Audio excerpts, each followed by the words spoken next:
अल्हम्दुलिल्लाहि वहदा वस्सलातु वस्सलामु अला मन ला नबिय्य बअदा। अस्सलामु अलैकुम वरहमतुल्लाह। प्रोग्राम कुरान की अरबी के नए लेक्चर के साथ हाजिर हैं। पिछले लेक्चर में हमने आपको ये बात बताई थी कि वुसअत के एतबार से इस्म की दो किस्में हैं, यानी कि इस्म को वुसअत के एतबार से दो किस्मों में तकसीम किया गया है। नंबर एक नकिरा और नंबर दो मारफा। नकिरा में गुंजाइश ज़्यादा होती है और मारफा में कम। हम हर इस्म को नकिरा कंसिडर करेंगे जब तक कि उसमें मारफा की अलामात या निशानियां ना पाई जाएं। आपको बताया था कि मारफा की 7 अलामतें हैं, लेकिन इस लेवल में हमने 5 पढ़ी हैं। एन मुमकिन है कि आगे चल के हम एक और अलामत को भी पढ़ लें। इन 5 अलामात में से जो हमने सबसे पहले पढ़ी थी वो थी इसमें अलम। और आपको बताया था कि किसी भी चीज़ का नाम, किसी शय का नाम, किसी शख्स का नाम, किसी जगह का नाम, ये इसमें अलम कहलाता है और ये मारफा होता है। दूसरी आपको बताई थी इसमें ज़मीर, और ज़मीर के बारे में आपको बताया था कि ज़मीर को प्रोनाउन कहते हैं, यानी कि वो लफ्ज़ जो किसी इस्म की जगह इस्तेमाल हो उसे हम ज़मीर कहते हैं, और अभी अरबी में से हम इसमें ज़मीर के नाम से जानते हैं। इसके बाद हमने पढ़ा था इसमें मौसूल। आपको बताया था मौसूल वसल से है और वसल के माने मिलाने के होते हैं। तो इसमें मौसूल ऐसा इस्म होता है कि जो कि दो जुमलों को मिलाता है और साथ ही साथ ये ज़मीर का काम भी करता है। इसके बाद हमने पढ़ा था इसमें इशारा। इसमें इशारा ऐसा इस्म होता है जो किसी ज़बान में किसी चीज़ की जानिब इशारा करने के लिए इस्तेमाल होता है, यानी कि वो लफ्ज़ जो किसी चीज़ की जानिब इशारा करने के लिए इस्तेमाल हो उसे हम इसमें इशारा कहते हैं। इसके साथ ही साथ फिर हमने अगली जो किस्म पढ़ी थी वो ये थी कि अलिफ लाम लगाकर आप किसी नकिरा को मारफा बना सकते हैं। किसी नकिरा लफ्ज़ के ऊपर अगर आप अलिफ लाम दाखिल कर दें तो वह नकिरा मारफा में तब्दील हो जाता है, और इसे हमने कहा था कि ये मुअर्रफ बिल लाम कहलाता है। लाम के ज़रिए मारफा बनाया हुआ, लाम के ज़रिए मारफा बनाया हुआ, मुअर्रफ बिल लाम। आप इस बात से कतअन परेशान ना होइएगा कि अभी तक हमने इसमें इशारा को नहीं पढ़ा, इसमें मौसूल को नहीं पढ़ा, ज़मायर को नहीं पढ़ा। ये हम इंशाअल्लाह सेपरेट टॉपिक्स में पढ़ेंगे और एक एक चीज़ अल्लाह ने चाहा तो वाज़े होती चली जाएगी। यहाँ पर हम सिर्फ और सिर्फ जिस चीज़ पर फोकस कर रहे हैं अभी वो है मुअर्रफ बिल लाम, यानी कि किसी नकिरा पर जब अलिफ लाम दाखिल कर दिया जाए तो वह नकिरा मारफा से तब्दील हो जाता है। इसमें आपको बताया था पिछले सेशन में भी कि अलिफ लाम में लाम असल है। इस लाम को हम लामे तारीफ कहते हैं। ये लाम असल है, इस लाम को हम लामे तारीफ कहते हैं, यानी कि एक ऐसा लाम है कि जिसकी वजह से एक इसमें नकिरा इसमें मारफा में तब्दील हो जाता है। अच्छा, इसके साथ ही साथ आप इस चीज़ की जानिब भी तवज्जो कीजिए कि अगर लाम असल है तो फिर हमने इससे पहले एक हमज़ा का इजाफा क्यों कर दिया? अगर लाम असल है तो इससे पहले हमने एक हमज़ा का इजाफा क्यों कर दिया? देखिए यहाँ पे एग्जाम्पल आपको मिलेगी कि किताब के ऊपर अगर किताब से पहले मैं लाम दाखिल कर दूं और लाम के ऊपर जज़म लगा हुआ है तो ऐसी सूरत में हमारे लिए इस लफ्ज़ को पढ़ना मुश्किल हो जाएगा। अब मैं जितनी भी कोशिश कर लूं मैं इस लफ्ज़ को पढ़ नहीं सकता, मैं पढ़ूंगा किताब। अब देखिए ये तो कुछ भी ना हुआ। लिहाजा चूंकि हमने लफ्ज़ को पढ़ना था इसलिए उससे पहले अरबों ने हमज़ा का इजाफा कर दिया, और इस बिना पर अब इसको पढ़ना आसान हो गया। देखिए ऊपर अगर एग्जाम्पल में आप देखें तो ये किताब नहीं बल्कि अल किताब हो गया, पढ़ना आसान हो गया। तो असल याद रखिएगा लाम है, हमजा का इजाफा किया गया है। इस हमजा को क्या कहते हैं? देखिए इस हमजा को हमजतुल वस्ल कहते हैं। आपको याद होगा इसमें मौसूल के अंदर मैंने आपको वस्ल का माना बताया था। वस्ल का माना होता है मिलाना, वसल का माना है मिलाना। तो हमजतुल वसल इसे इसीलिए कहते हैं क्योंकि ये मिलाने के काम आता है। लिहाजा आप जब किसी इस्म के ऊपर अलिफ लाम दाखिल करते हैं तो वह इस्म नकिरा से मारफा हो जाता है। इस अलिफ लाम के अंदर जो लाम है उसे लामे तारीफ कहा जाता है और हमजा को हमजतुल वसल कहा जाता है।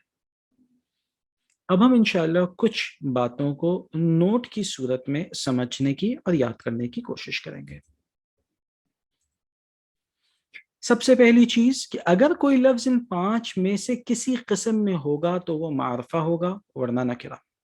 یعنی کہ جب کوئی لفظ آپ کے سامنے آئے گا تو آپ دیکھیں گے کہ یہ اس میں عالم ہے کہ نہیں، یہ اس میں اشارہ ہے کہ نہیں، یہ اس میں موصول ہے کہ نہیں، یہ اس میں ضمیر ہے کہ نہیں، کیا اس پر الف لام داخل ہے۔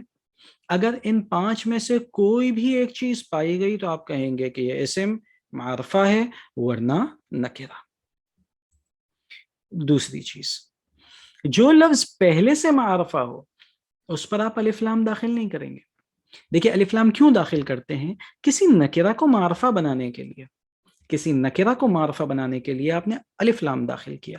لیکن اگر ایک لفظ پہلے سے ہی معرفہ ہے تو آپ اس کے پر الف لام کیوں داخل کریں گے؟ دیکھیے یہاں پہ ہے جیسے لفظ لندن، اب لندن عربی میں اس پر الف لام داخل کرنے کی کوئی ضرورت نہیں ہے۔ کیوں؟ کیونکہ یہ پہلے سے معرفہ ہے۔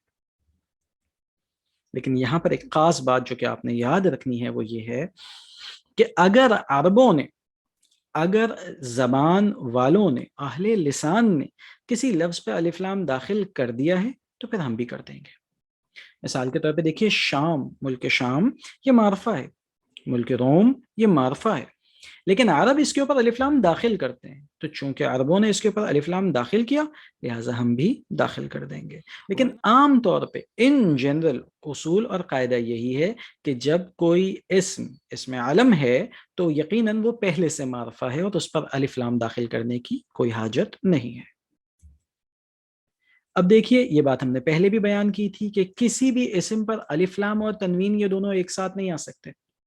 الف لام اور تنوین یہ دونوں ایک ساتھ نہیں آ سکتے۔ اس میں آپ کو انگلش کی ایک ایگزامپل دی تھی آرٹیکلز کی، کہ بھی ایک آرٹیکل ہے اور بھی ایک آرٹیکل ہے۔ یہ دونوں آرٹیکلز کبھی بھی ایک ساتھ نہیں آ سکتے۔ اور یہ کبھی بھی ایک لفظ کے اوپر ایک ساتھ نہیں آ سکتے۔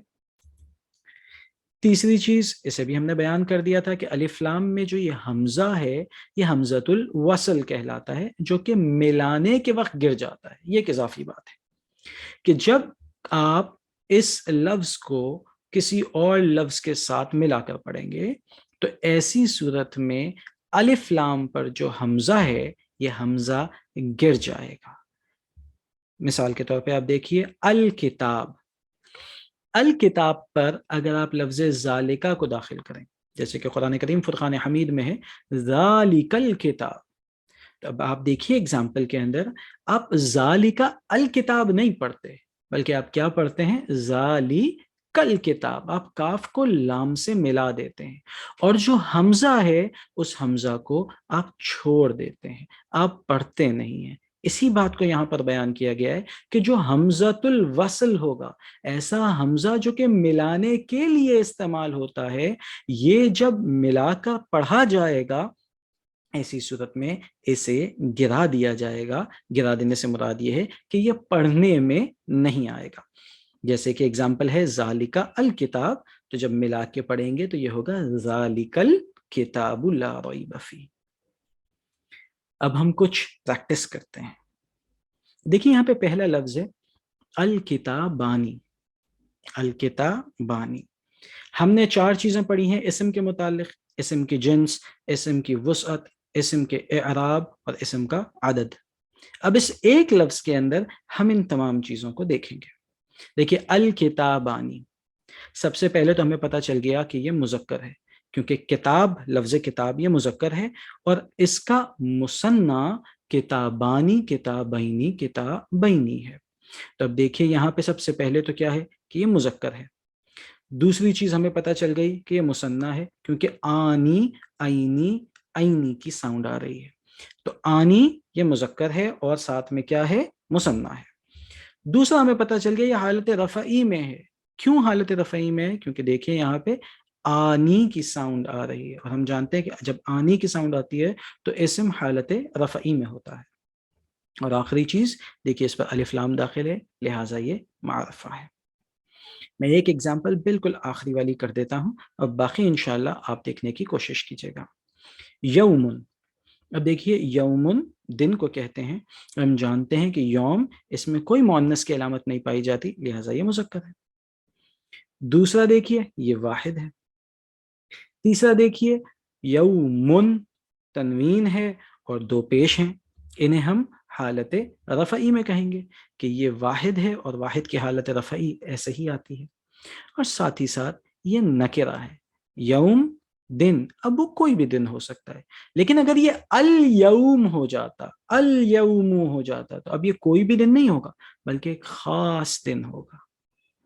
मैं उम्मीद करता हूँ कि बाकी एग्जाम्पल्स भी आप आसानी देख कर समझ जाएंगे, लेकिन अगर कोई प्रॉब्लम हो तो आप व्हाट्सएप नंबर पे पूछ सकते हैं या कमेंट सेक्शन में भी मालूम कर सकते हैं। अस्सलामु अलैकुम व रहमतुल्लाहि व बरकातहू।